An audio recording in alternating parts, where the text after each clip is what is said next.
स्वागत है आप सभी प्यारे भाई बहनों और मित्रों का आरके ऑनलाइन एकेडमी के यूट्यूब चैनल पर। और हम सभी लोग हिंदी की क्लासेस में सब पूरा अध्ययन कर रहे हैं और साथ ही साथ में यूपी टेट की परीक्षाओं के लिए, सुपर टेट की परीक्षाओं के लिए, बीएड एंट्रेंस की परीक्षाओं के लिए, साथ ही साथ जो लोग पुलिस का एग्ज़ाम देंगे या इसके साथ में जो भी लोग भाई बहन पीसीएस की तैयारी कर रहे हैं उनके लिए काफ़ी इम्पोर्टेंट वीडियोस हैं ये, और आप लोग इसको बहुत ही मन से इसका अध्ययन कीजिए। ठीक है, चलिए पिछले सेशन में जो लोग नहीं देखे थे वो लोग पिछला सेशन देख लीजिए। साथ ही साथ चैनल को सब्सक्राइब कर लीजिए ताकि जो भी नोटिफिकेशन हो वो तुरंत आप लोगों को प्राप्त हो जाए। इससे आपका ये फायदा होगा। ठीक है, आइए ध्यान देते हैं और आइए हम लोग आगे की बात करते हैं। कल हम लोग पढ़ रहे थे बनावट के आधार पर या रचना के आधार पर शब्द के प्रकार, है ना। शब्द जो होते हैं, हमने कल बताया था कि शब्द मुख्यतः दो प्रकार के होते हैं, सार्थक और निरर्थक शब्द। सार्थक शब्द जो होते हैं इनका कुछ ना कुछ सामान्य रूप से अर्थ होता है, जबकि निरर्थक शब्द जो होते हैं इनका कोई विशेष अर्थ नहीं होता। और ये कुल मिलाकर के कहेंगे कि निरर्थक शब्द से ही अर्थ निकल जाता है कि जिसका कोई अर्थ ना हो।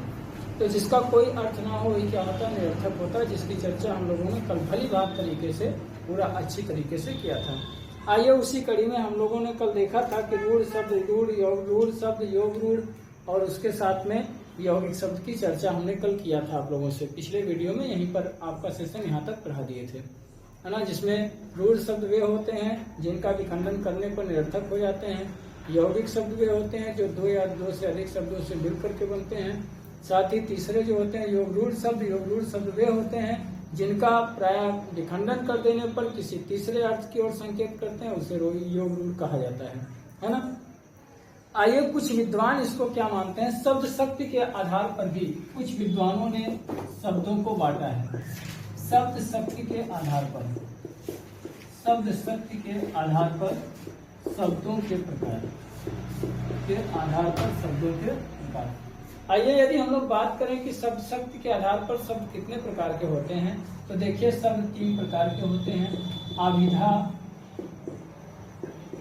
लक्षणा और व्यंजना। अभिधा, लक्षणा, व्यंजना, ये 3 प्रकार के होते हैं शब्द शक्ति के आधार पर। ये देखा जाए तो 3 प्रकार के होते हैं, अभिधा होता है, लक्षणा होता है और व्यंजना होता है। और वास्तव में अगर देखा जाए तो इसको किसने दिया है, तो वास्तव में इसको जो मम्मट महोदय ने इसको सबसे पहले परिभाषित किया था, व्यापार शब्द का प्रयोग किया था, जबकि इसी को आचार्य विश्वनाथ प्रसाद मिश्र ने इसको क्या किया था, इन्होंने शक्ति शब्द का प्रयोग किया था। तो देखा जाए तो मम्मट ने इसको शब्द शक्ति को व्यापार शक्ति के रूप में प्रयोग किया है, जबकि आचार्य विश्वनाथ प्रसाद मिश्र ने इसको किस रूप में किया था, तो शब्द शक्ति के आधार पर किया था। हिंदी में यह 3 प्रकार की शब्द शक्ति है। शब्द शक्ति किसे कहते हैं, शब्दों को कहने की शक्ति, अर्थात शब्दों को कहने की ताकत जिसके अंदर होती है उसे क्या कहा जाता है, शब्द शक्ति कहते हैं। जिसके द्वारा किसी शब्द के अर्थ का हमको वास्तविक ज्ञान होता है, वास्तव में वही क्या होती है, शब्द शक्ति होती है, उसे वास्तव में क्या कहते हैं, शब्द शक्ति कहा जाता है। तो मिलाकर के हम लोग कहेंगे कि शब्द शक्ति वह होती है जिसके द्वारा हमें किसी भी शब्द के अर्थ का वास्तविक ज्ञान प्राप्त होता है, वही क्या होती है, शब्द शक्ति होती है। आइए देखते हैं, हम लोग तीनों को पढ़ते हैं। सबसे पहले हम लोग एक कवि देव की पंक्तियां हैं उसको नोट करते हैं। कवि देव ने क्या कहा इसको, कवि देव ने, याद रखिएगा, कवि देव ने शक्तियों के बारे में क्या कहा है, तो इसको आप लोग भी नोट कर लें कि अभिधा उत्तम काव्य है, अभिधा उत्तम काव्य है, अभिधा उत्तम काव्य है और मध्य लक्षणालीन, मध्य लक्षणालीन, ठीक है। अभिधा उत्तम काव्य है, मध्य लक्षणालीन और अधम व्यंजना रस विरस, अधम रंजना रस विरस, ठीक, अधम रंजना रस, अधम व्यंजना, सॉरी रंजना नहीं व्यंजना है, अधम व्यंजना रस विरस और उल्टी कहत प्रवीण, उल्टी कहत प्रवीण। ध्यान देंगे अभिधा उत्तम काव्य है। अभिधा, जहाँ पर अभिधा लक्षण अभिधा शब्द शक्ति का प्रयोग होता है वह काव्य कैसा उत्तम है। और मध्य लक्षणा लीन, और मध्य काव्य किसको संज्ञा दिया है, लक्षणा शब्द शक्ति का जहाँ पर प्रयोग होता है, जहाँ पर लक्षणा शब्द शक्ति का प्रयोग होता है वो क्या होता है, उसे हम मध्य काव्य के नाम से जानते हैं। अधम व्यंजना रस विरस, और अधम का मतलब उल्टे उल्टे का हाथ प्रवीण, मतलब जहाँ शब्दों का रूढ़ शब्द प्रयोग हो जाए, जहाँ हम लोग रूढ़वादी शब्दों का प्रयोग करते हैं, एक ही शब्द के अनेक अर्थ निकल जाते हैं, वहां पर क्या होता है, व्यंजना शब्द शक्ति होती है। ठीक है, यह किसने कहा, कबीर देव ने कहा है। तो अभिधा उत्तम काव्य है, मध्य लक्षणा लीन और उधम व्यंजना रस विरस, उल्टी का हाथ प्रवीण।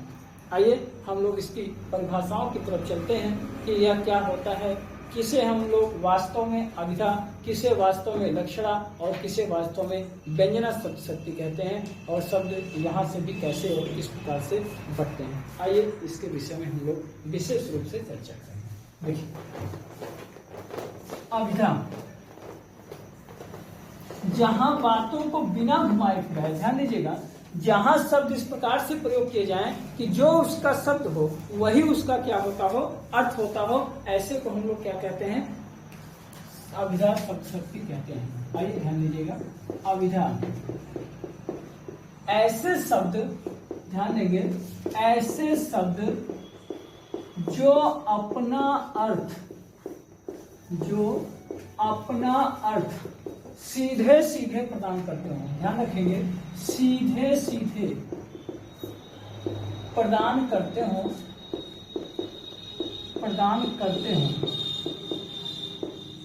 ऐसे शब्दों को, ऐसे शब्द जो अपना अर्थ सीधे सीधे प्रदान करते हो, उसे हम लोग क्या कहते हैं, अभिधा शब्द शक्ति कहते हैं। ठीक है, उसे क्या कहा जाएगा, अभिधा शब्द शक्ति कहा जाएगा। जैसे फॉर एग्जाम्पल, उदाहरण के रूप में देखें कि लड़का पुस्तक पढ़ता है, लड़का क्या करता है, पुस्तक पढ़ता है। अब लड़का पुस्तक पढ़ रहा है यानी पढ़ता है, वास्तव चीज है, इसमें कोई लक्षण नहीं है, कोई लक्षण नहीं है, कोई व्यंजना नहीं है, कोई रूढ़ शब्द नहीं है, एकदम सीधा सीधा शब्द है, गौड़ शब्द कोई नहीं है, अर्थ एकदम सीधा सीधा इसका निकल रहा है। आप भी कहेंगे, हम भी कह देंगे, अनजान व्यक्ति भी कह देगा कि लड़का पुस्तक को पढ़ रहा है, मतलब लड़का किताब को लेकर पढ़ रहा है। यहाँ पर शब्द शक्ति क्या हो गई, अभिधा हो गई। घोड़ा दौड़ रहा है, ध्यान देंगे, घोड़ा दौड़ रहा है। अब घोड़ा क्या कर रहा है, दौड़ रहा है, सभी लोग देख रहे हैं कि घोड़ा क्या कर रहा है, दौड़ रहा है। ध्यान रखेंगे, लड़का घोड़ा जैसे दौड़ रहा है, ध्यान दीजिएगा, अगर इसी को कहें कि लड़का घोड़े जैसा दौड़ रहा है तो वहां पर घोड़ा क्या हो जाएगा, लक्षणा होगा। लेकिन यहाँ पर घोड़ा स्वयं दौड़ रहा है, घोड़ा किसी के समान नहीं दौड़ रहा है, घोड़ा किसी की तरह नहीं दौड़ रहा है, घोड़े की अपनी एक खुद पावर है और वह अपने पावर से क्या कर रहा है, दौड़ रहा है। तो यहाँ पर क्या हो जाएगा, अभिधा शब्द शक्ति हो जाएगा। सीधी सी बात है, जहां पर किसी भी शब्द के अर्थ को सीधे सीधे प्रकट किया जाए, ऐसे शब्द का यूज किया जाए, ऐसे शब्द का प्रयोग करें जो अपना सीधा सीधा अर्थ देता हो, उसे क्या कहेंगे, अभिधा कहेंगे, है ना। आइए आगे की तरफ, लक्षणा शब्द शक्ति।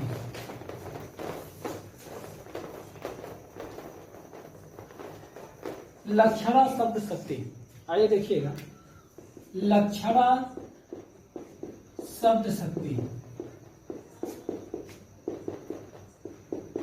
काव्य जगत को इसने परेशान कर दिया, काव्य जगत परेशान हो गया कि लक्षणा क्या होता है। आइए देखिए, लक्षणा बहुत अच्छा शब्द शक्ति होता है जिसका प्रयोग हम लोग प्रायः करते रहते हैं, वही क्या है, लक्षणा है। आइए देखिए कैसे करते हैं। वे शब्द, ध्यान दीजिएगा बातों पर, वे शब्द जिनका प्रयोग किसी के लिए, ध्यान दीजिएगा, वे शब्द जिनका प्रयोग किसी के लिए, किसी को आधार मान करके, ध्यान दीजिएगा, किसी के लिए, और आधार क्या हो, कोई और हो, तो किसी के लिए किसी को आधार मानकर किया जाता हो, आधार मानकर करते हैं, वही क्या है, लक्षणा है। करते हैं वही क्या होता है, लक्षणा होता है। आइए इसको दूसरे शब्दों में परिभाषित करते हैं। लक्षणा शब्द शक्तियां वे शब्द शक्ति होती हैं, लक्षणा शब्द शक्ति वह शब्द शक्ति होती है, वह शब्द शक्ति होती है जो किसी के लक्षण की बात करती है। क्या होती है? जो किसी के लक्षण की बात करती है, जो किसी के लक्षण को प्रदर्शित करता है। लक्षण को क्या करता है? प्रदर्शित करता है ना? वही क्या होता है? वही क्या होता है? लक्षण शब्द शक्ति होता है। क्लियर हो गया होगा? आशा करते हैं समझ रहे होंगे आप लोग बढ़िया से इसको, कि वे शब्द जिनका प्रयोग किसी ना किसी के लिए किसी को आधार मान के करते हैं। जब हम किसी को आधार मान लेते हैं तो वहां पर क्या हो जाती है? लक्षणा हो जाती है। हम किसी को आधार मानते हैं कि मतलब सीता जी का मुखमंडल चंद्रमा के समान सुंदर है। ध्यान रखिए, अब आधार क्या हो गया? चंद्रमा हो गया। मतलब सीता जी का मुख सुंदर है, लेकिन वह स्वयं इतना सुंदर नहीं है, उससे भी सुंदर कोई है। उससे सुंदर कौन है? चंद्रमा है। चंद्रमा एक आधार हो गया। अब आधार के आधार पर सीता जी का मुखमंडल सुंदर है, तो लक्षण किसका दिया गया? वह आधार का दिया गया। जैसे सामान्य रूप से हम लोग प्रयोग करते हैं, है ना, कि बेटियां प्रायः गाय होती हैं। बेटियां प्रायः क्या होती हैं? गाय होती हैं। अब गाय का तात्पर्य क्या है? कि यह मान लिया गया कि गाय एक सीधा साधा प्राणी होता है और बेटियां क्या होती हैं? उसी गाय के समान एक सीधी साधी होती हैं, है ना। तो यहाँ पर क्या हो जाएगा? लक्षणा शब्द शक्ति हो जाएगा। आइए फॉर एग्जाम्पल की बात करते हैं। स्पष्ट हो गया आप लोगों को कि वे शब्द जिनका प्रयोग किसी के लिए किसी को आधार मानकर करते हैं, या लक्षणा शब्द शक्ति वह शब्द शक्ति होती है, वह शब्द शक्ति है, वह शब्द शक्ति है जो किसी के लक्षण को प्रदर्शित करता है, जिसके द्वारा हमको क्या पता चलता है? किसी का लक्षण पता चलता है। जैसे आइए ध्यान दीजिएगा, फॉर एग्जाम्पल इसका उदाहरण देखते हैं हम लोग। जैसे देखिए, समानता प्रकट करना, ध्यान रखिएगा मेरी बात को, समानता प्रकट करना, लक्षण प्रकट करना, ये दोनों एक ही बात तो नहीं होती है, अंतर जरूर होता है, लेकिन यह बात याद रखिएगा कि लक्षण के आधार पर ही किसी की हम समानता प्रकट करते हैं। बिना समानता के, बिना लक्षण के हम किसी की समानता को प्रदर्शित नहीं कर सकते। अब जैसे हम लोग ऐसा तो कह नहीं सकते कि उसका मुख जो है वो सूर्य की तरह तेज है, कह सकते हैं, लेकिन नहीं कह सकते कि मुख सूर्य है, ऐसा हम लोग नहीं कह पाएंगे, व्यंजना हो जाएगा, है ना। कहने का मतलब ये हो गया कि जहां किसी के लक्षण का हम लोग बात करेंगे वहीं पर क्या होगी? लक्षणा। जैसे अगर हम लोग बात करें, ध्यान दीजिएगा, जैसे हम लोग बात करें, जब सिंह तलवार लेकर उतरा, जब सिंह तलवार लेकर उतरा तो गीदड़ सब भाग गए। ध्यान दीजिएगा, तो गीदड़ सब भाग गए, तो गीदड़ सब क्या हो गए? भाग गए। तब गीदड़ सब भाग गए। ध्यान दीजिएगा, जब सिंह तलवार लेकर उतरा तो गीदड़ सब क्या हो गए? आ गए। स्पष्ट हो गया होगा आप लोगों को कि सिंह का मतलब शेर नहीं आएगा, शेर नहीं आएगा, शेर की तरह आएगा। अर्थात कोई एक व्यक्ति जब वह शेर की तरह तलवार लेकर के निकला तो क्या हो गया? तो गीदड़ सब वहां से भाग गए। अर्थात गीदड़ किसका प्रतीक हो गया? कायर का प्रतीक है। गीदड़ किसका लक्षण बता रहा है? कायर का। जबकि सिंह किसका प्रतीक बता रहा है? शेर का प्रतीक बता रहा है। तो यहाँ पर देखिए, शेर जब आया तो गीदड़ सब वहां से क्या हुआ? निकल लिए। और ऐसा होता भी है, जब शेर दिल खड़ा हो तो गीदड़ दिल वहां से हट लेते हैं। कहने का मतलब क्या हो गया कि जहां पर सिंह का मतलब शेर आ गया, वहां पर कायर क्या होगा? निकल जाता है ना। इसी तरह से वह लड़का ऐसे रेस में दौड़ा, ऐसे दौड़ा जैसे लगता है, ऐसे दौड़ा, ऐसे दौड़ लगाया जैसे कि घोड़ा, जैसे कि घोड़ा। अब लड़का घोड़ा नहीं है, ध्यान रखिएगा, जैसे कि घोड़ा। अब यहाँ लड़का घोड़ा थोड़ी नहीं है, लड़का घोड़ा नहीं है, लेकिन वह लड़का ऐसा दौड़ लगाया, मतलब दौड़ का लक्षण किसके समान आ गया? यहाँ पर घोड़ा के समान आ गया। तो जहां पर किसी लक्षण की चर्चा किया जाए, किसी लक्षण की बात की जाए, वहां पर हमेशा क्या होता है? लक्षणा शब्द शक्ति हो जाता है। ठीक है, आइए नेक्स्ट की तरफ चर्चा करते हैं हम लोग। आशा है कि बहुत अच्छी तरह से आप लोग समझ रहे हैं। अगर समझ में आ रहा है तो लाइक का बटन दबाइए और लाइक कीजिए वीडियो को, और अच्छी तरह से आप लोग इसको पढ़िए। आइए ध्यान दीजिएगा नेक्स्ट पॉइंट पर, व्यंजना शब्द शक्ति। व्यंजना शब्द शक्ति, व्यंजना शब्द शक्ति, है ना। व्यंजना शब्द शक्ति क्या है? अब आइए देखिए, ऐसे शब्द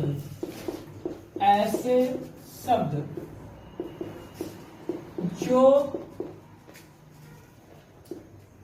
गौड़ अर्थ को छिपाए रखते हैं, गौड़ अर्थ को छिपा कर रखते हैं, उन्हें क्या कहते हैं? उन्हें व्यंजना शब्द शक्ति कहा जाता है। ध्यान रहे कि उन्हें क्या कहते हैं? व्यंजना शब्द शक्ति कहा जाता है। व्यंजना शब्द शक्ति कहा जाता है, ठीक है, उन्हें व्यंजना शब्द शक्ति कहा जाता है।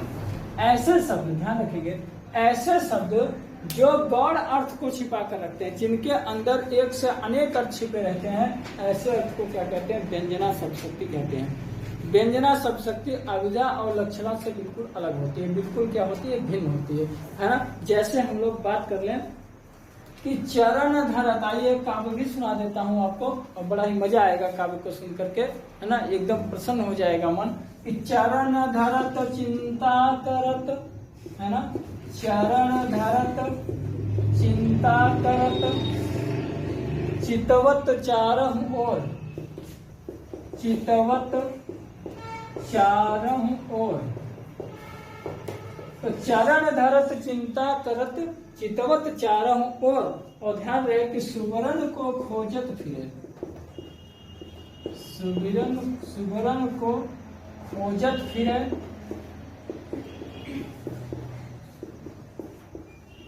कवि व्यभिचारी चोर। कवि कामी, या इसी को व्यभिचारी भी कहते हैं, कवि कामी या व्यभिचारी, जो भी आप लोग समझे, कवि व्यभिचारी चोर, ठीक है। देखिए, चरण धरत चिंता करत, चितवत चारहु ओर, और सुवर्ण को खोजत फिरे, कवि व्यभिचारी चोर। देखिए, चरण धरत एक स्त्री है, खूब सुंदर सी स्त्री है, अच्छी स्त्री है, देखने में बड़ी खूबसूरत लग रही है ना। तो उस खूबसूरत स्त्री के पास 3 लोग जाते हैं। कौन कौन जाता है?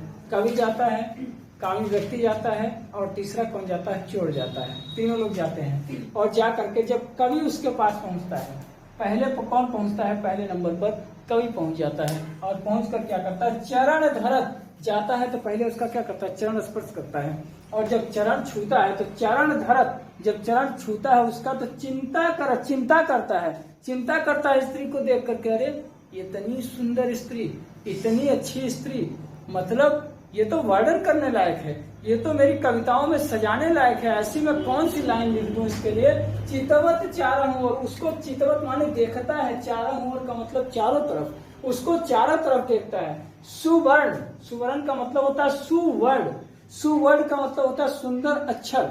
कल्पना करता है कि कौन कौन से सुंदर शब्द इसके लिए खोज करके लाऊं कि मैं अपनी कविता में इसको 4 चांद लगा दूं, 4 चांदनी लगा दूं, चमक उठे मेरी कविता इस स्त्री के नाम पर, है ना। तो कवि ने क्या खोजा? सुवर्ण का तात्पर्य यहाँ पर क्या खोजा? उसने सुंदर शब्द खोजा। दूसरी तरफ एक दूसरा वहां पर जो व्यक्ति खड़ा था, वह कौन था? कामी व्यक्ति था, व्यभिचारी व्यक्ति था, स्त्रियों को देख करके उसकी तरफ लोभित होने वाला व्यक्ति था। वह क्या करता है? चरण धरत मतलब पैर को छूता है, चरण धरत चिंता कर, और पैर को छू करके चिंता कर रहा है, अनुमान लगा रहा है, कल्पना कर रहा है, विचरण करने लगा। क्या विचरण करने लगा? चरण धरत चिंता करत, चिंता कर रहा है कि अरे इसका चितवत मतलब पैर के चारों तरफ देख रहा है। क्या देख रहा है? कि इतना सुवर्ण, वर्ण का मतलब क्या होता है? रंग होता है, वर्ण का मतलब शरीर भी होता है। इतना सुंदर इसकी काया मतलब पैर इतना सुंदर है, तो स्वाभाविक रूप से यह तो सुंदरता की मूर्ति होगी, बहुत ही सुंदर होगी। इसकी सुंदरता पर क्या हो जाता है? लोभित हो जाता है। तो चरण को देख करके, उसके रंग को देख करके क्या होता है? लोभित हो जाता है। कौन? कामी व्यक्ति। एक शब्द का 2 अर्थ। तीसरा अर्थ, और तीसरा का वहीं कौन खड़ा था? चोर खड़ा था। चोर, चोर को ना तो उसके शब्दों से मतलब है, चोर को ना ही उसके किससे मतलब है, ना तो उसके लिए किसी लेखनी से मतलब है, ना तो चोर को उसकी सुंदरता से मतलब है। चोर को किससे मतलब है? चोर को तो गहने से मतलब है, चोर को तो रुपया पैसे से मतलब है, वह उसी को चुराना चाहता है। तो चरण धरत, जब चोर पहुंचा तो चोर पहुंच करके चरण छू रहा है, और चरण छूते छूते क्या देखा? वो पैर के बगल अगल बगल देख रहा है। चरण धरत चिंता करत चितवत चारों ओर, चारों तरफ वह देख रहा है, और देख करके क्या कर रहा है कि लगता है कि जब इतना मतलब महंगा पायल इसके पैर में है ना, पाजेब इतना महंगा है, तो स्वाभाविक रूप से गले का हार कितना महंगा होगा, वह अपनी कल्पना कर लेता है सुअर से, है ना। और इसी से वह अनुमान लगा लेता है कि मैं कितना लूट सकता हूँ, यहाँ से कितना गहना प्राप्त कर सकता हूँ। तो कहने का मतलब यहाँ पर जो है, देखिए सुवर्ण का 3 अर्थ है ना। तो एक ही शब्द का, वे शब्द जो गौड़ अर्थ रखते हों, जो गौड़ अर्थ रखते हों, उन्हें हम लोग क्या कहते हैं? व्यंजना शब्द शक्ति कहा जाता है। इसी तरह से और भी चीजें याद कर सकते हैं। चिर ज्यों जोरी जुरे, क्यों न स्नेह गंभीर, को घटिए वृषभान जा वे हलधर के वीर, है ना। चिर ज्यों जोरी जुरे, क्यों न स्नेह गंभीर, तो चिर ज्यों जोरी जुरे, क्यों न स्नेह गंभीर, और को घटिए वृषभान जा वे हलधर के वीर, है ना। तो यहाँ पर भी देखिए, यहाँ पर भी गौर अर्थ है वृषभानुजा। चिर जीवे जोड़ी जुड़े, चिर मतलब विजयी हो जाए, हमेशा के लिए जीवित रहें। जोड़ी जुड़े, जो यह जोड़ी है किसकी? कृष्ण और बलराम की है। ईश्वर या कृष्ण और बलराम की जोड़ी जुगों जुगों तक जीवित रहे, कई युग तक जीवित रहे। तो चिर जीवे जोड़ी जुड़े, क्यों न स्नेह गंभीर, आखिर इतना स्नेह क्यों ना गंभीर हो, इनका स्नेह आखिर क्यों ना गंभीर हो। को घटिए वृषभानुजा, अर्थ यहाँ से इसका वृषभ धन अनुजा, 2 अर्थ है यहाँ पर। देखिए वृषभ धन अनुजा, वृषभ का मतलब होता है बैल, अनुजा का मतलब होता है बहन, बैल की बहन अर्थात गाय। और दूसरा देखिए वृषभानु धन जा, वृषभानु राजा की पुत्री अर्थात कौन? राधा। और दूसरी तरफ देखिए हलधर में भी गौर रस है। हलधर, हल को धारण करने वाला अर्थात बैल, क्योंकि बैल खींचता है, और बैल खींचता है तो हलधर का मतलब बैल उसको लेके जाने वाला। और दूसरा हलधर, आज वर्तमान में समय में देखा जाए तो हल को बैल कहाँ धारण कर रहा है? तो बैल खत्म हो गए, बैल से लोग खेती करना बंद कर दिया, बहुत रेयर केस में कहीं कहीं हो जाती है ना। अब तो हल को धारण करने वाला ट्रैक्टर आ गया है। अगर आज का अर्थ होता तो हम लोग ट्रैक्टर का भी अर्थ लगाते कि ट्रैक्टर भी हल को धारण करता है।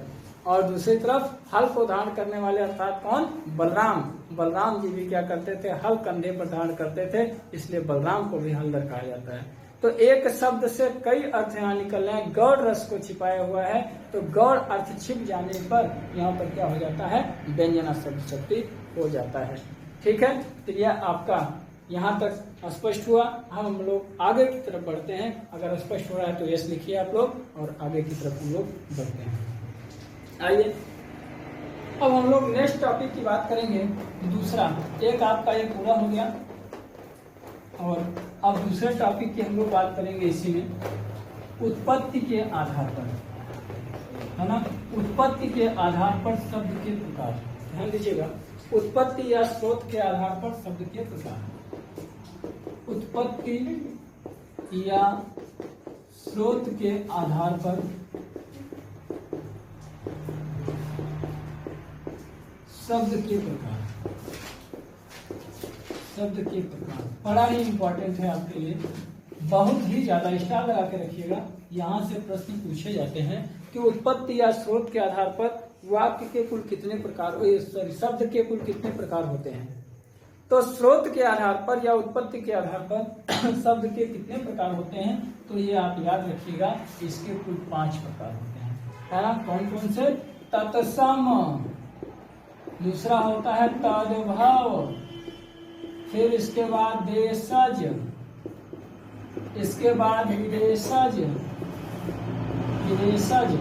और इसके बाद कौन सा होता है? संकर शब्द, संकर शब्द। ये कुल मिलाकर के 5 प्रकार के होते हैं। तत्सम, तद्भव, देशज, विदेशज, और कौन होता है? संकर शब्द होता है। आइए इसकी हम लोग सामान्य रूप से परिभाषित इसको किया जाए कि तत्सम क्या है, तद्भव क्या है, देशज क्या है, विदेशज क्या है, और संकर क्या है। ठीक है, आइए हम लोग इसकी चर्चा करते हैं। आगे चल करके मैं आपको तत्सम और तद्भव एक अलग चैप्टर के रूप में इसका क्लास लूंगा। एक क्लास हमारा होगा तत्सम और तद्भव पर ही, केवल तत्सम और तद्भव पर क्लास होगा, जिसको हम इसको पूरा करने के बाद आपका तब एक क्लास लेंगे। क्योंकि तत्सम और तद्भव पूछा जाता है। निम्नलिखित में से तत्सम शब्द है, निम्नलिखित में से तद्भव शब्द है। फिलहाल मैं आपको इसको परिभाषित करके बता देता हूँ तत्सम और तद्भव क्या है। आगे की कक्षाओं में किसी एक दिन की कक्षा आपकी केवल तत्सम और तद्भव की ही कक्षा होगी। ठीक है, आइए हम लोग बात करते हैं तत्सम से। तत् धन सम, तत्सम शब्द दो शब्द से मिलकर बना है। तत् धन सम, तत् का मतलब होता है उसके, तत् का मतलब क्या होता है उसके, और सम का मतलब क्या होता है समान। किसके समान? उसके समान। उसका मतलब क्या? उसके का मतलब संस्कृत के समान।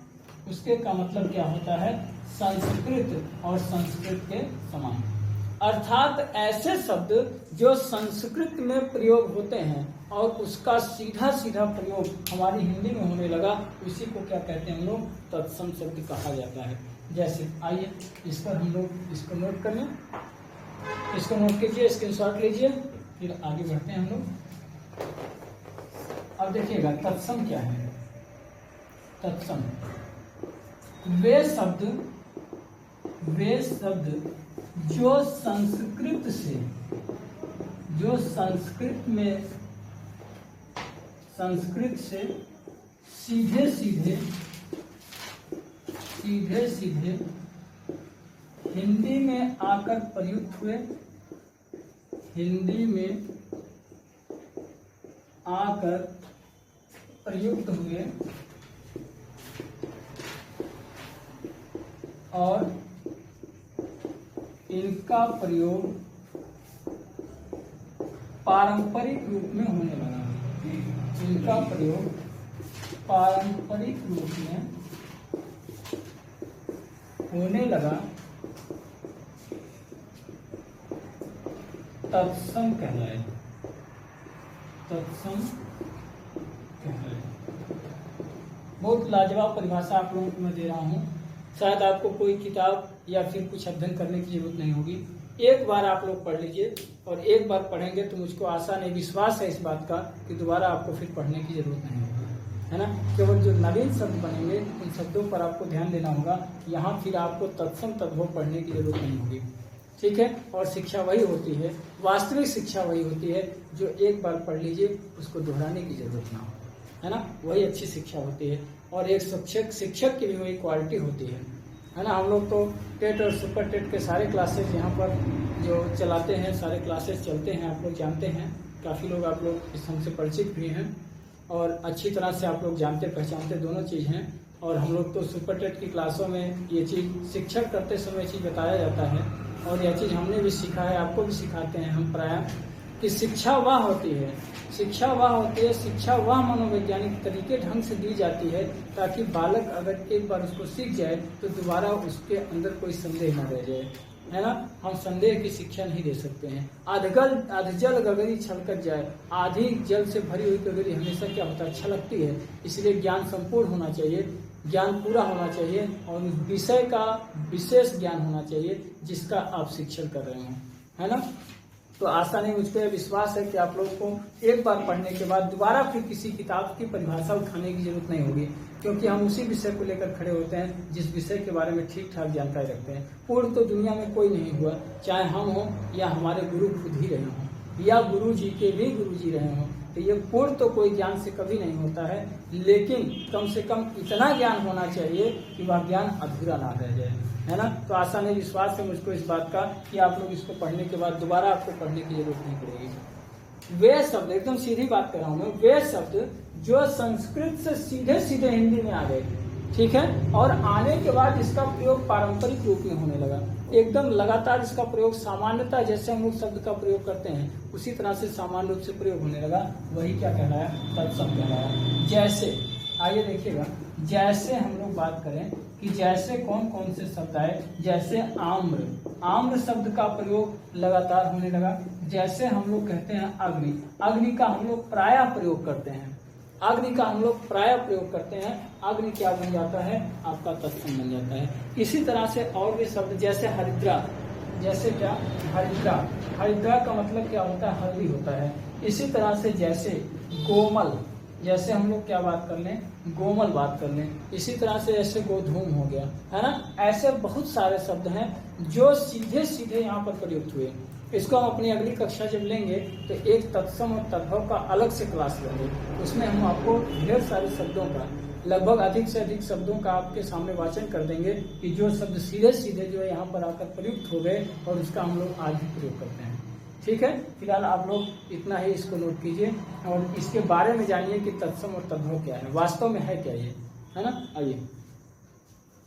आइए दूसरी तरफ चलते हैं हम लोग, तद्भव। तत्सम के बाद हम लोग बात करेंगे तद्भव। तद्भव तो देखिएगा तद्भव क्या होते हैं।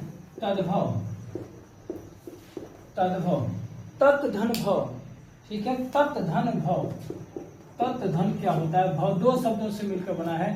तत् का मतलब होता है उससे और भव का मतलब क्या होता है, उत्पन्न। किससे उत्पन्न, संस्कृत से उत्पन्न। अर्थात हम लोग इसको कह सकते हैं जो शब्द, ध्यान दीजिएगा, जो शब्द संस्कृत से रूपांतरित होकर के, ध्यान रहे, संस्कृत से रूपांतरित होकर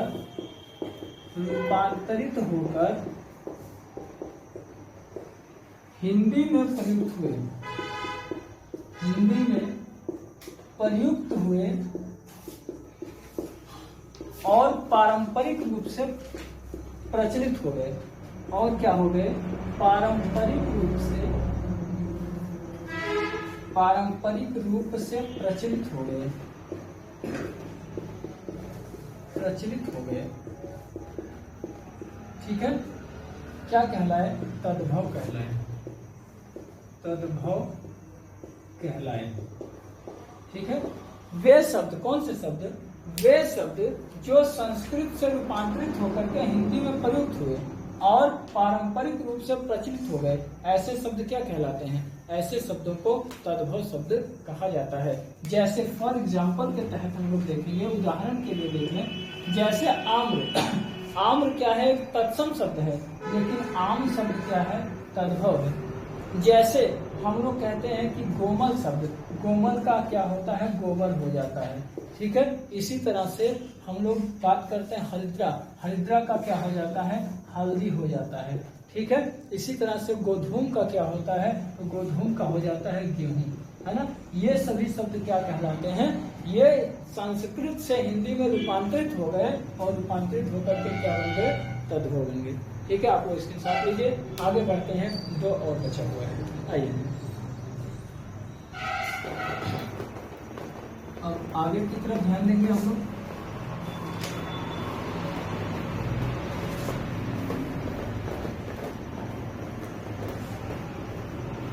अब इसके बाद देखें देशज। देशज, देशज शब्द, देशज का मतलब होता है देश धन जा। वे शब्द जो अपनी देश में ही जन्म लिए, जा का मतलब होता है जन्म लेने वाला।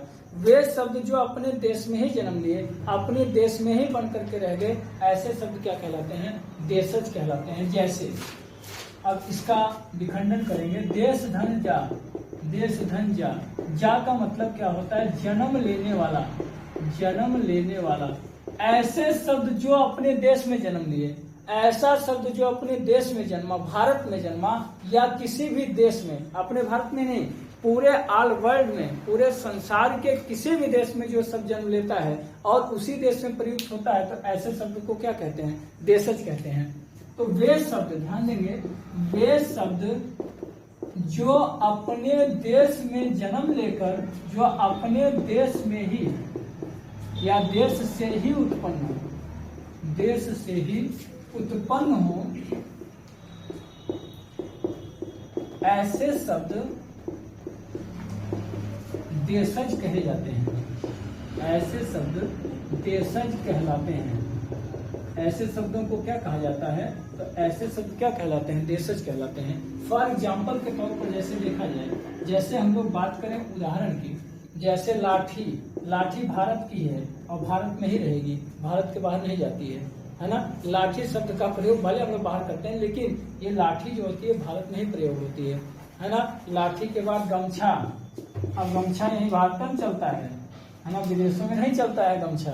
ठीक है। इसके साथ और भी देखा जाए, जैसे अन्य में भी, जैसे कटरा, खर्राटा, जैसे कटरा, खर्राटा, है ना, खटपट, खटपट, खटपट नहीं होता है, झटपट, झटपट, ठीक, हाँ, खटपट, झटपट। और इसके साथ में जैसे खचाखच, नहीं कहता है बड़ा खचाखच जो भरा हुआ है, तो खचाखच, ये सब क्या बोलाता है, ये सब आपके भारत के ही शब्द हैं, है ना।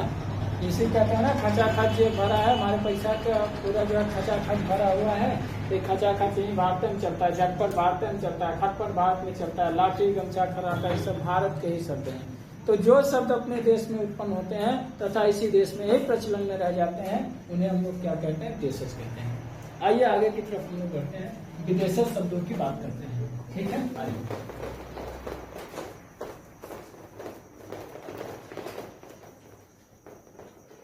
इसके बाद विदेशज, विदेशज शब्द, विदेशज का तात्पर्य होता है विदेश धन जा, विदेश धन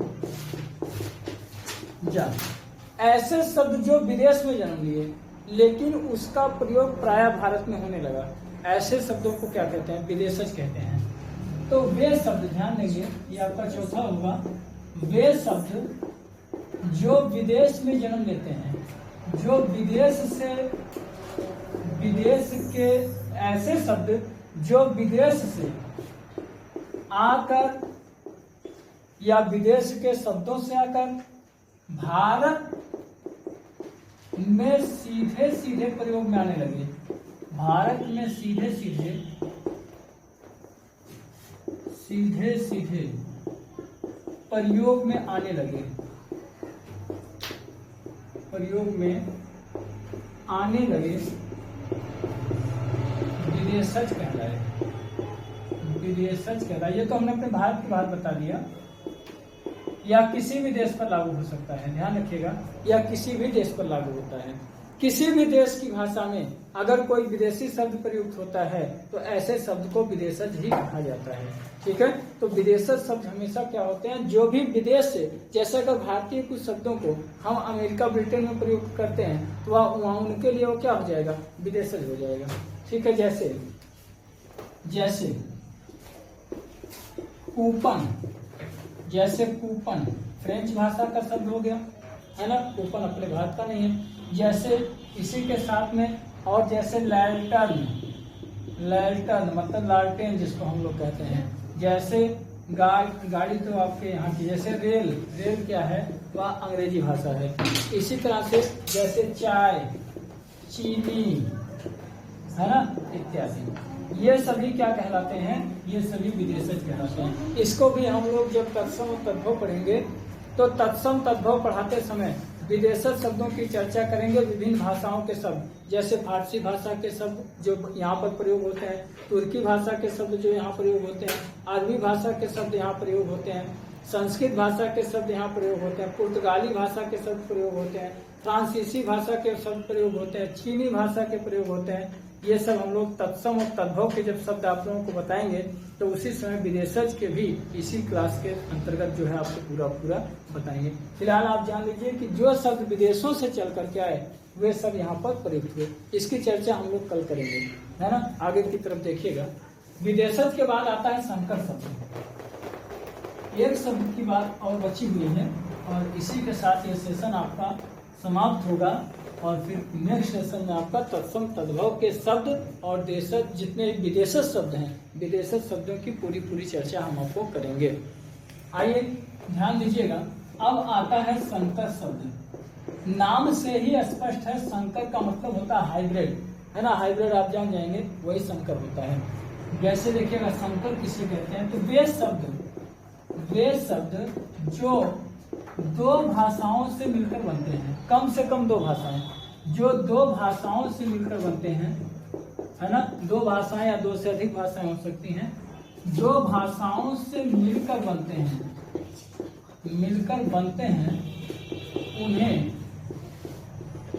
उन्हें संकर शब्द कहा जाता है। उन्हें क्या कहते हैं, तो वे संकर शब्द कहे जाते हैं। उन्हें संकर शब्द कहा जाता है। आशा है कि आप स्पष्ट रूप से इसको समझ गए हैं, है ना। उन्हें क्या कहते हैं? संकर शब्द कहा जाता है। जैसे जैसे रेलगाड़ी, जैसे हम क्या बात कर रहे हैं? रेलगाड़ी, तो रेल प्लस गाड़ी। अब देखिए रेल जो है ये विदेशज है, अर्थात अंग्रेजी भाषा का शब्द है, और गाड़ी शब्द जो होगी, गाड़ी शब्द, अब अगर हम गाड़ी शब्द की बात करें तो गाड़ी आपकी क्या है? देशज भाषा है ना। इसी तरह से छायादार, इसी तरह से छायादार। अब छाया शब्द जो है इसका, यह आपका किस भाषा का शब्द है? तो छाया शब्द जो है यह संस्कृत भाषा का शब्द है, जबकि दार शब्द जो है वो किस भाषा का है? फारसी भाषा का शब्द है। ठीक है मित्र, आज का सेशन यहीं पर समाप्त करते हैं। इसके आगे की चर्चा हम लोग नेक्स्ट क्लास में करेंगे। आज का क्लास समाप्त होता है।